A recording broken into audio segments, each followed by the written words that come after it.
Hey everyone, if you've missed it, ANET recently did an AMA where they said that under certain parameters, memory reading DPS meters were now legal to use for players and wouldn't result in any bans.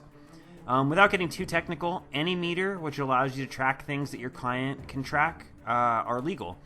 This means that tracking your own DPS is legal, the buff up times on your group is legal, and estimating the DPS of your party mates is legal. The one common feature they ruled as illegal, sadly, is gear and build inspect. While I understand their position on this, and I will be accommodating their position, I still think there was a huge value to pug groups in having a gear inspect feature. Anecdotally, I have been using the gear inspect feature in BGDPS for some time, and I saw some of the most ridiculously bad builds in gear you could imagine. I used to joke about full rare geared carrion longbow warrior when I made examples of bad builds, but I will not do that again, because that build would be considered good by the standards of some of the absolutely bizarre things I've seen in raids. As a result, I realize that many people joining pug groups are lying about their builds and are looking to be carried. I don't think it's wrong or evil or toxic to be able to uncover liars, but the rules are the rules, and I'll respect ANET's stance on the issue. With that said, there are a few compliant DPS meters out there now, as the main creators have updated their existing programs to work within the new rules. I want to discuss the three big meters and some of their pros and cons. Since many of them can be run simultaneously, you don't have to necessarily pick and choose one or the other, but to avoid clutter, I do expect that most players will only run one. The first one I want to touch on is GW2 Helper. Helper shows you your own DPS as well as your own buff uptime, boss health, and a whole bunch of other features.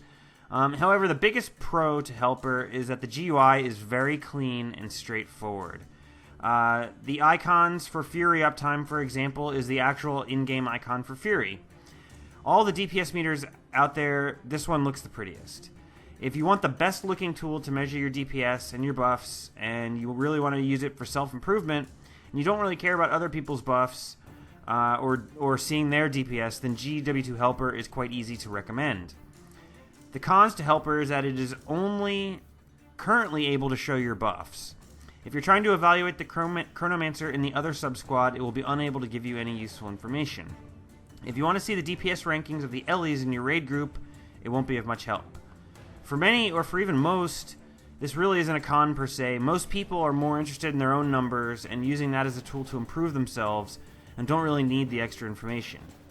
I am told that the author of this meter, Farbstaff, I believe is his name, is going to be doing a very big update to the meter soon, so much of what I said here might be invalidated as new features that some of the other meters are using are added to his.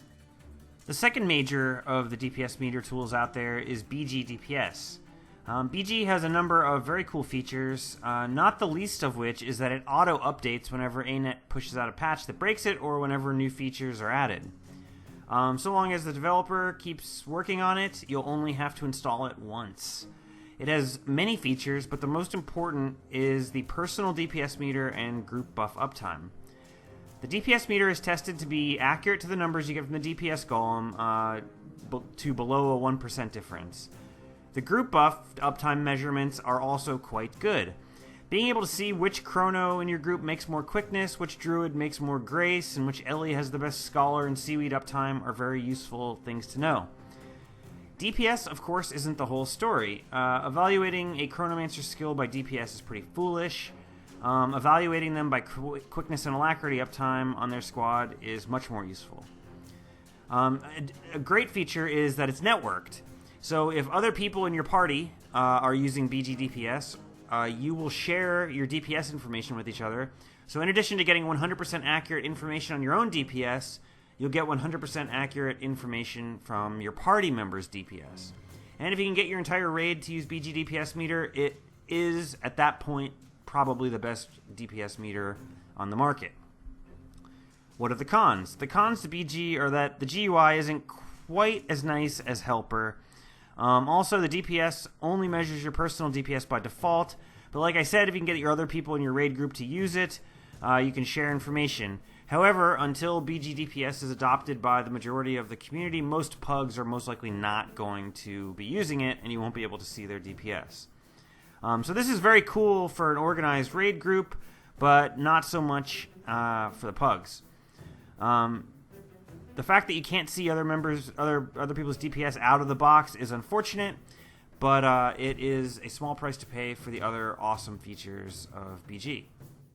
The last DPS meter to discuss is Ark Tps. Ark probably has the most features of any of the DPS meters out there. Honestly, they are way too numerous to list. It does many of the things BG does, but provides one huge feature. It lets you see the DPS of other people in your party, which, as you can imagine, is incredibly useful. This does come with a catch, though. The DPS for the other people in your party is estimated. For power classes, it's relatively close to 100% accurate. For Condi classes, the accuracy can be significantly off. So it does provide a powerful feature that no one else can, but it comes at the cost of providing provisional information. Meaning, so long as you don't use that information to draw sweeping conclusions, you should be okay. The biggest con of Ark DPS is that the GUI is extremely not user-friendly compared to BG, or especially compared to Helper. It relies on a lot of hotkeys to function, and it has a lot of abbreviations for things that don't make a lot of sense. Like group DPS in Ark is labeled as CHCLI, which I don't know what that exactly stands for, but it doesn't really stand for. It doesn't say group DPS, which is what you would want it to say. So it's overly complicated and not very user friendly for the end user perspective. But yeah, it doesn't look pretty, but it has the most power under the hood, I guess you could say. In a perfect world, we would get the graphical user interface of Helper, the accuracy of BG, and the group DPS features of Ark, without having to use all three meters at the same time, together in one unit. Until that day comes, we will use whichever one appeals to our needs most. Since you can run multiple at the same time, you should be okay to mix and match to get the features that you want, so long as you don't clutter yourself. I hope you guys found this useful, and I will put links to each of the meters in the description below. If you have any questions or comments, please leave them, and I will do my best to answer them. And I will see you guys next time. Thanks for watching.